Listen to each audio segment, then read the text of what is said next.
everyone.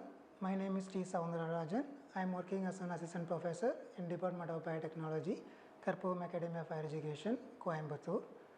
The video lecture series is about basics and applications of animal cell culture. The video lecture series consists of 8 video lectures with a duration of 10 to 15 minutes each. The topics to be discussed in the future are: in lecture 1, we will talk about the basic concepts of animal cell culture. In lecture 2, we will talk about the types of cell culture. In lecture 3, we will talk about the cell growth and cell viability. In lecture 4, we will talk about the cell culture media. In lecture 5, we will talk about the characterization of cell line. In lecture 6, we will talk about the advantages, disadvantages and ethical issues of animal cell culture. In lecture 7, translation significance part 1, we will talk about the production of vaccines, recombinant proteins, monoclonal antibodies and biopesticides. In lecture 8, translation significance part 2, we will see about the gene therapy, stem cells and 3D models. In today's session, we will see about the basic concepts of animal cell culture. Let us begin the session with some points related with the development of animal cell culture. In 1907, Harrison showed the frog nerve fiber growth in vitro. In 1912, Cariel showed the development of chick embryo odd cells using chick embryo as a medium source.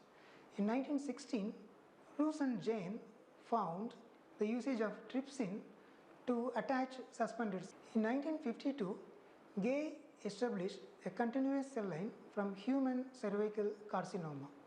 In 1955, Eagle found out the requirement for the growth of in vitro cell culture, and he also developed chemically defined culture media.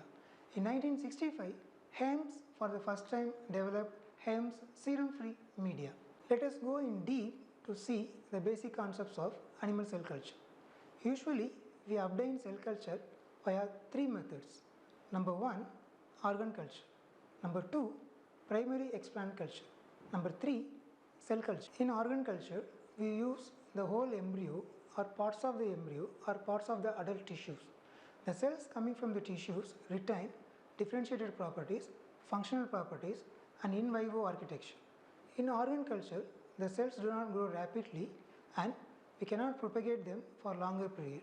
Moreover, in organ culture, the cell proliferation is limited to the periphery of the explant. We can use this organ culture to study the functional properties of the cells. Also, we can use this organ culture to examine the effect of drugs or micro or macro molecules. In primary explant culture, we use fragments of tissues. We can use any type of tissues. It can be brain, it can be spinal cord, liver, kidney, spleen. The fragments of tissues we put in the cell culture plate and we add extracellular matrix components, for example, collagen or plasma clot. The cells now migrated from the explant. This is completely opposite if you see the organ culture, because in organ culture the cell proliferation is limited to the periphery of the explant. But in primary explant culture, since we add these extracellular matrix components, the cells are migrated throughout the petri dish. If you see under a microscope, you can see the cells sparsely distributed throughout the dish. This is called primary explant culture. We can use this primary explant culture to study the growth parameters, or you can say growth kinetics or growth characteristics of tumor cells to compare with the normal cells. In cell culture, we obtain cells from the tissues by 2 methods. One is enzyme digestion method, another one is mechanical tissue disintegration method. In enzymatic digestion method, you expose the tissues into enzyme solutions, for example, trypsin and collagenase. In mechanical tissue disintegration method, you subject the tissues into chopping or harsh pipetting. One can use both enzyme digestion method or mechanical tissue disintegration method or both. Tissues such as umbilical cord or any other related hard tissues, you can use both type of tissue disintegration methods. In cell culture, we use 3 types of cells. One is precursor cells, next one is differentiated cells, and the third one is stem cells. In precursor cells are the cells which have the ability to differentiate into any type of cell. Differentiated cells are the cells which don't have the ability to differentiate into any other type. Stem cells are the cells which have the ability to differentiate into any type of cell. That is, first you take the umbilical cord and make it into chops and then expose to the enzyme solutions.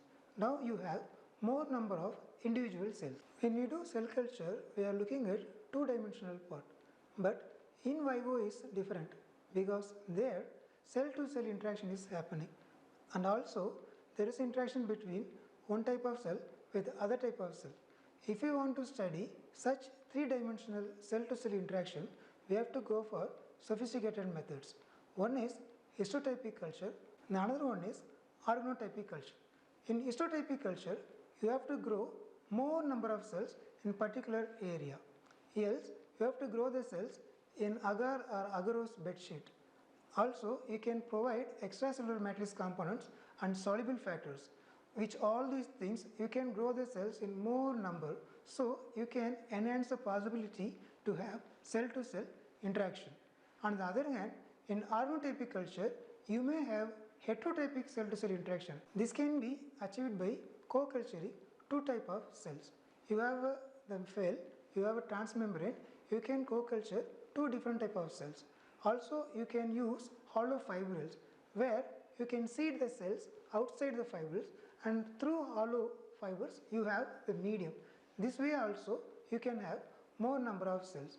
These two methods, which is histotypic culture and organotypic culture, will give three-dimensional aspects of cell culture. We have come to the end of the session. I hope you have all understood about the basic concepts of animal cell culture.